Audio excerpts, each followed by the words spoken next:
Yap, voila, 6C Podcast. We talk about us. Enggak, kalau misalkan have fun sih iya, kalau kepikiran negatifnya iya juga. Oh gitu ya, Oke, mungkin karena tipenya berbeda ya. Oke, kalau sekarang kalau kelas 1 tuh Rafa lebih banyak bermainnya mau daripada belajarnya. Jadi saya besok mau jadi apa sih? Seharusnya itu gimana sih? Ya, misalnya saya sebagai remaja itu seharusnya bagaimana sih? Sebagai orang tua itu seharusnya bagaimana sih? Misalkan ada penilaian penyanyi itu pun Rafa akan mungkin keringat dingin, mungkin cemas gitu. Oke, itu karena berarti kurang terus percaya dirinya Rafa. nggak percaya diri Iya. merasa.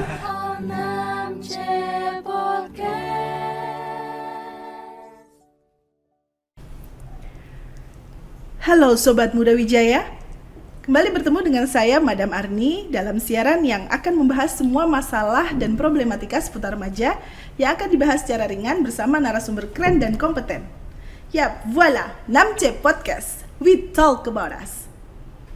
Kali ini kita akan mengupas sebuah fenomena yang muncul dalam proses perkembangan psikologis remaja dan lingkungan sosial mereka. Dan akhir-akhir ini sering kita dengar dalam istilah pergaulan remaja sekarang, yaitu insecure. Apa itu insecure? Baik atau buruk? Dan bagaimana cara mengatasinya? Kita akan berdiskusi bersama 3 narasumber kita yang sudah hadir pada siang hari ini. Selamat siang semua. Selamat siang, Narasumber kita yang pertama yaitu Mas Haidar Buldan Tontowi. Mas Haidar ini adalah dosen di jurusan Psikologi UGM dan juga merupakan alumni SMA Negeri 6 Yogyakarta tahun 2005 ya Mas ya? Oke. Yang kedua yaitu kita ada Rafa Zaki Maheswara Ramadhani. Iya, Madam. Iya, Rafa, apa kabar Rafa? Baik, Madam. Rafa ini adalah siswa kelas 11 di SMA Negeri 6 dan ada temannya yaitu Belva Putri Hapsari. Halo Madam. Halo Belva, baik-baik saja Belva? Alhamdulillah baik Madam. Alhamdulillah. Oke, kita akan ngobrol masalah insecure. Sebelum ke insecure, kita ngobrol-ngobrol dulu deh ini tentang kehidupan kalian masa-masa remaja ini, karena ada orang bilang katanya masa remaja adalah masa yang paling indah. Apalagi masa-masa SMA itu katanya adalah memori terindah sepanjang masa. Ini menurut kalian tuh betul atau enggak, dan apa yang kalian rasakan semasa masa-masa remaja ini? Oke, Rafa dulu coba. Kalau menurut Rafa sih iya, Madam. Oh, iya? Masa SMA itu merupakan salah satu masa yang indah, Madam. Mhm. Yang sudah saya rasakan tuh di SMA itu Rafa merasakan lebih dewasa, Madam. Iya. Lebih bisa memilah mana yang baik, mana yang buruk, Mhm. dan juga lebih leluasa dalam belajar, Madam. Mhm.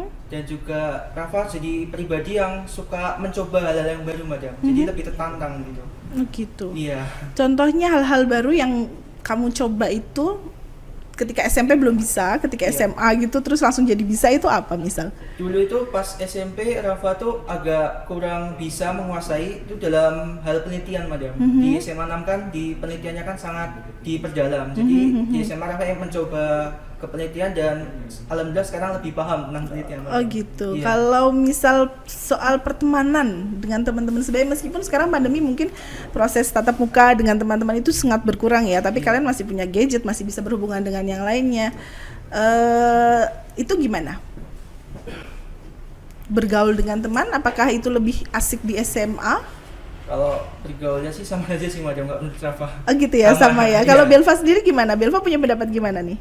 Kalau menurut Belva sih senang apa enggaknya, paling menyenangkan apa enggaknya itu relatif tergantung orangnya. Tapi saya pribadi sih menyenangkan daripada SMP karena itu experience di SMA itu lebih banyak dari segi kayak berorganisasi, event, habis itu kelasnya, suasana kelasnya itu lebih asik daripada SMP. Karena kalau SMP itu kan cuma ke sekolah tuh ya belajar dan paling bermain, sedangkan kalau kita SMA itu kita tuh juga bertukar pikiran dari segi kayak kedepannya kita kuliahnya di mana ya, terus kita misalkan kuliah di mana, terus habis itu uang jajan, terus kita ini ada event ini, ada event itu, jadi kayak bahasannya itu lebih luas dan jadi proses pendewasaan diri aja gitu, Madam. Kalau menurut Belva. Gitu. Dalam masa kamu bergaul dengan teman-temanmu itu pasti ada circle ya, ada circle kalian sendiri itu. Iya. Kamu punya sahabat nggak, Belva? Punya Satu atau beberapa? beberapa. Beberapa. Oke. Dan itu homogen atau heterogen? Ada cowok, ada cewek? Heterogen. Heterogen ya, ada cowok, ada cewek. Kalau Rafa sendiri gimana, Rafa? Rafa punya sahabat? Ada Mbak. Oh gitu. Tapi homogen. Homogen ya, cowok Iya. semua gitu ya. Iya. Oke, mungkin karena tipenya berbeda Iya. ya. Oke, nggak mau. Jadi setiap anak punya tipe berbeda gitu ya. Dah, gimana Mas Haidar melihat ini anak SMA itu udah mulai pergaulannya berbeda dengan anak yang SMP. Mereka katanya lebih bisa mengeksplor dan bahasanya jauh lebih luas daripada anak SMP. Menurut psikologi sendiri itu sudah termasuk yang betul atau memang harus bagaimana? Kalau saya tanggapi beberapa jawaban dari siswa di sini tentang misalnya berpikir logis. Jadi memang ketika jadi sudah menjadi remaja ya, dan di SMA itu sudah mulai memikirkan secara rasional gitu. Jadi tadi sudah memikirkan tentang kayak masa depan gitu ya, tentang besok mau kuliah gimana. Itu memang sesuatu yang mungkin tidak terlalu dipikirkan ketika SMP. Jadi saya besok mau jadi apa sih? Seharusnya itu gimana sih? Ya, misalnya saya sebagai remaja itu seharusnya bagaimana sih? Sebagai orang tua itu seharusnya bagaimana sih? Itu kan berpikir tentang idealisme. Itu kan hal-hal yang sangat abstrak ya.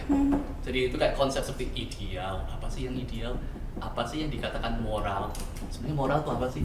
Itu kan bukan sesuatu yang bisa dipegang. Iya, Nah, sedangkan kalau misalnya anak-anak kecil, anak-anak kan mereka sesuatu itu sesuatu yang kelihatan, bisa disentuh. Nah, kalau untuk teman-teman SMA ini, mereka sudah mulai memikirkan hal yang sangat abstrak, konsep, gagasan, berpikir secara logis, dan ya ideal, orang tua yang ideal seperti apa, remaja yang ideal seperti apa. Nah, itu beberapa kayak beberapa tanda-tanda perkembangan kognitif anak SMA. Jadi kalau misalnya apakah ini sudah sesuai atau belum, ya sudah sesuai. Gitu ya, betul ya. So far kalian have fun dengan perubahan pola berpikir kalian, kognitif kalian, have fun aja begitu. Iya sih Mbak. Gitu ya. Iya. Kalau Belva sendiri gimana? Kadang gimana ya madam, have fun tapi ada satu titik mana kayak jadi takut sendiri buat menghadapi kayak besok gimana, kedepannya itu gimana, tuh ada pikiran-pikiran negatif gitu, takut nggak berhasil masuk kuliah yang diinginkan kayak gitu-gitu. Jadi nggak, kalau misalkan have fun sih iya, kalau kepikiran negatifnya iya juga. Oh gitu ya. Ya. Kalau Rafa pernah mengalami berpikiran negatif? Kalau takutnya itu ada madam. Ya tadi sama kayak Belva, mungkin kalau di remaja sekarang kan, kalau di SMA kan lebih, sekarang kalau kelas 1 tuh Rafa lebih banyak bermainnya madam daripada belajarnya. Kalau kelas 11 mulai banyak belajarnya. Kan gitu. juga pandemi kan madam, jadi Iya. tidak bisa keluar kemana-mana. gitu Iya. ya. Dah, apakah ketakutan itu termasuk insecure atau bukan, Pak Haidar? Jadi mungkin bahasanya itu macam-macam ya. Jadi kalau dalam psikologi itu memang berkaitan dengan berpikiran kognitif, remaja mulai memikirkan hal-hal yang ideal. Nah kemudian itu termasuk juga diri yang ideal itu seperti apa. Oke. Nah jadi mungkin juga memikirkan tentang saya yang ideal itu seperti apa. Saya seharusnya seperti apa. Mungkin saya seharusnya masuk ke kedokteran UGM, atau saya seharusnya mau masuk ke teknik elektro UGM atau ke UI. Itu kan idealisme gitu ya. Nah memang salah satu hal yang mungkin akan menjadi sumber insecure itu ketika antara yang kenyataan dan yang idealnya itu tidak tercapai, atau ada ketakutan ideal self saya atau diri saya yang ideal itu kemudian mentok atau tidak sampai gitu loh. Nah kita perlu menyadari bahwa ada kesenjangan itu, dan bahwa memang kemampuan kita tidak selalu itu beriringan atau berbanding lurus dengan ideal self kita. Nah makanya sebagai remaja memang pencarian jati diri itu sangat penting. Kita harus mengenal potensi kita itu seperti apa, kita kelebihan kita di mana. Tidak serta-merta saya pingin seperti ini karena nggak ada dasarnya gitu. Jadi mungkin pingin jadi seniman padahal nggak bisa berseni. Ya, oke, tidak Jadi- punya bakat seni gitu ya. Iya, jadi ya kita harus explore. Nanti explore itu dengan seperti apa? Termasuk bersosialisasi, di organisasi, atau mungkin berteman dengan orang yang memiliki minat yang sama. Kira-kira kita klop nggak? Nah di situ, atau misalnya kita kerja bareng, oh saya kok kayaknya pengen jadi penulis ya. Kita coba ikut ke klub penulis. Terus kita di situ betah nggak? Kita bisa nggak menghasilkan tulisan-tulisan secara rutin seperti teman-teman yang lain? Bisa jadi memang tempat kita bukan di situ. Nah jadi ini proses kayak pengenalan diri. Jadi memang ada dilemanya ya. Jadi saat ini teman-teman sudah mulai memikirkan seharusnya saya seperti apa, seharusnya guru saya seperti apa, seharusnya orang tua seperti apa, tapi juga menemukan ada kesenjangan antara idealisme dengan kenyataan. Ini yang perlu disadari dan perlu diakui juga dan diterima. Makanya saya suka ini ada mulai bersyukur gitu. Ya kita harus bersyukur keadaan kita seperti apa, ada kesehatan, dan bahwa kita ya tetap mungkin masih bersama-sama keluarga, bisa sekolah yang bagus seperti di SMA 6 ini. Yaitu alasan mengapa kita harus tetap bersyukur meskipun kita tidak bisa mencapai idealisme kita yang bisa jadi itu tidak rasional ya. Kita harus bisa tetap menerima diri kita sendiri. Dan saya pikir itu salah satu cara untuk bisa mungkin mencegah ya perasaan tidak secure yang berlebihan. Ya, kalau dalam psikologi mungkin ya kesenjangan ya. Kesenjangan antara idealisme dengan kenyataan. Kayak gitu aktualnya gimana? Kalau Belva biasanya kayak tadi kan muncul ketakutan takut nggak keterima di perguruan tinggi ini, atau mungkin pernah merasa takut nggak disenangi teman, pernah tidak merasakan seperti itu? Pernah, Madam. Oke, pernah ya. Perasaan-perasaan insecure macam apa sih yang biasanya muncul selain nggak bisa diterima di perguruan tinggi yang diinginkan, nggak bisa diterima teman, atau apa lagi? Mungkin kalau lebih ke segi personal ya, Madam. Kan fisik tuh yang dilihat sama orang. Nah itu saya dan teman-teman saya tuh sering banget insecure tentang fisik kita gitu. Tapi alhamdulillahnya saya tidak begitu insecure tentang fisik saya. Cuma teman-teman saya tuh banyak banget yang insecure, dan banyak juga orang yang membahas fisik mereka dan itu bikin mereka tambah insecure gitu. Jadi itu. Rafa pernah merasakan seperti itu. Apa saja yang Rafa rasakan? Aku kok, kalau mungkin bahasa simpelnya, kalau orang tua dulu mungkin belum paham bahasa insecure gitu ya Mas Haidar. Kalau mungkin ada minder atau nggak pede gitu, itu masalah apa biasanya kalau Rafa? Kok biasanya Rafa itu Madam, yang kegiatan yang Rafa lakukan tapi kurang bagus kalau Rafa lakukan. Jadi hasilnya kurang bagus Madam. Misalkan contohnya Rafa tuh menyanyi Madam, jujur kalau menyanyi Rafa kurang bagus. Gitu ya. Kalau misalkan ada penilaian menyanyi pun Rafa akan mungkin keringat dingin, mungkin cemas gitu. Itu karena berarti kurang percaya dirinya Rafa. Nggak percaya diri, merasa aduh kok aku nggak bisa ya, begitu ya. Aku nggak bisa ya. Berarti kalian merasakan bahwa aku harus bisa di semua bidang apa enggak nih ya, gitu ya, begitu ya mungkin ya. Gimana Mas Haidar ini kalau kayak gini, macam-macam ternyata anak-anak mengalami nggak cuma masalah perguruan tinggi aja, tapi masalah fisik mereka, masalah bakat minatnya ini tadi ya, masalah menyanyi, meskipun mungkin Rafa unggul di bidang penelitian gitu ya, tapi kalau suruh nyanyi, aduh mending enggak deh, mundur aja gitu, dan dia merasa insecure atas hal itu.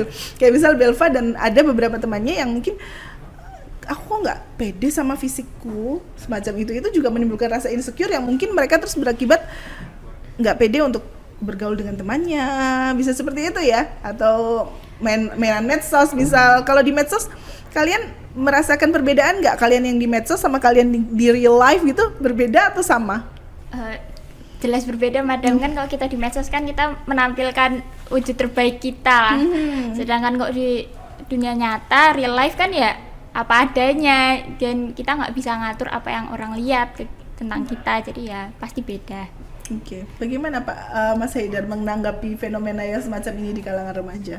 Iya, jadi mungkin itu ya self esteem ya. Jadi kita bagaimana menghargai diri kita. Mungkin itu konsep yang penting ya. Jadi bagaimana kita tetap harus mengetahui kita kemampuan atau minat atau bakat kita apa sih.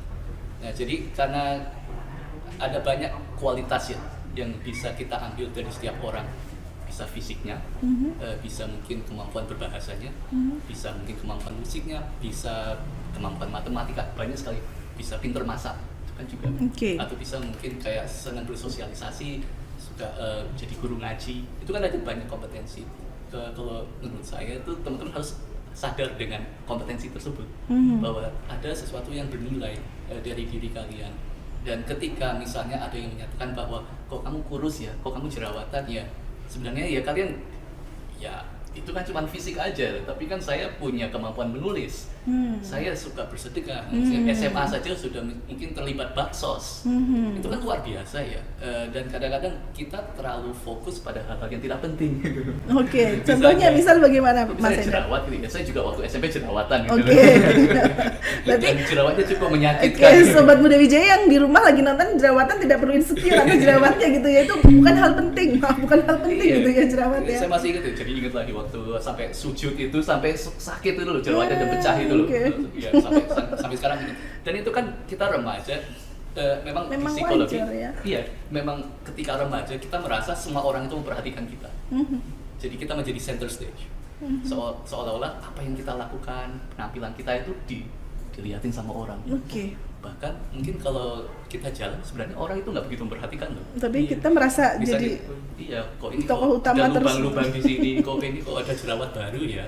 Kita kan yang lihat di cermin ya, bisa lihat ya. Dan sebenarnya mungkin orang nggak memperhatikan, tapi kita merasa bahwa orang itu memperhatikan kita. Nah kita perlu kayak menyadari itu, bahwa ketika remaja memang ada kecenderungan untuk sangat memperhatikan diri. Meskipun sebenarnya orang lain mungkin tidak terlalu memperhatikan. Tapi memang tadi yang disampaikan Belva, mungkin ada beberapa orang bisa jadi mereka bullying gitu ya, atau menyatakan ngatain fisiknya. Memang ada orang seperti itu. Nah dalam kondisi seperti itu memang kita harus tangguh. Kita kayak sticks and stones tuh, won't break my bones gitu ya. Itu kan cuma kata-kata, itu tidak bisa kayak meluluh kayak menghancurkan diri saya. Apalagi kita harus menyadari bahwa kita punya kompetensi macam-macam. Jangan sampai kompetensi kita itu diskon oleh kayak hal-hal yang kayak cuma ada jerawat di sini. Oke. Jadi ya saya dulu waktu misalnya SMP, SMA jerawatan itu ya pas SMA udah mulai bolong-bolong ya Mbak. Dan pas itu saya masih ingat itu saya berat gitu loh. Dan suka iri dengan teman-teman saya yang mungkin wajahnya tuh bersih gitu ya, mulus. Tapi saya pas itu pikir saya kan bisa bahasa Inggris. Oke. Saya ikut lomba debat dan saya termasuk berprestasi. Saya bisa main gitar. Gitu. Oke. Jadi kita harus mengenal diri kita dan kita harus bisa kayak menyadari hal-hal yang membuat kita itu menjadi orang yang unik dan berharga. Jadi tentang ya self esteem ya, harga diri. Harga diri itu penting. Kadang-kadang orang itu terlalu mungkin ya memperhatikan apa yang dipikirkan orang lain, atau ya itu terlalu terpaku dengan ideal self-nya, sehingga mereka lupa dengan kondisi mereka yang sebenarnya itu bagus. Jadi mungkin itu ya. Jadi mulai kayak menyadari kan jerawatan nggak apa-apa, terlalu kurus nggak apa-apa. Oke, betul-betul self esteem itu sendiri ya. Ya, bagaimana nanti kita akan mengulas lagi tentang self esteem atau harga diri kita itu ada di mana. Tapi nanti Mas Haidar tahan dulu, Belva dan tahan dulu Rafa. Kita ketemu lagi di episode mendatang ya. Tetap di 6C Podcast, we talk about us.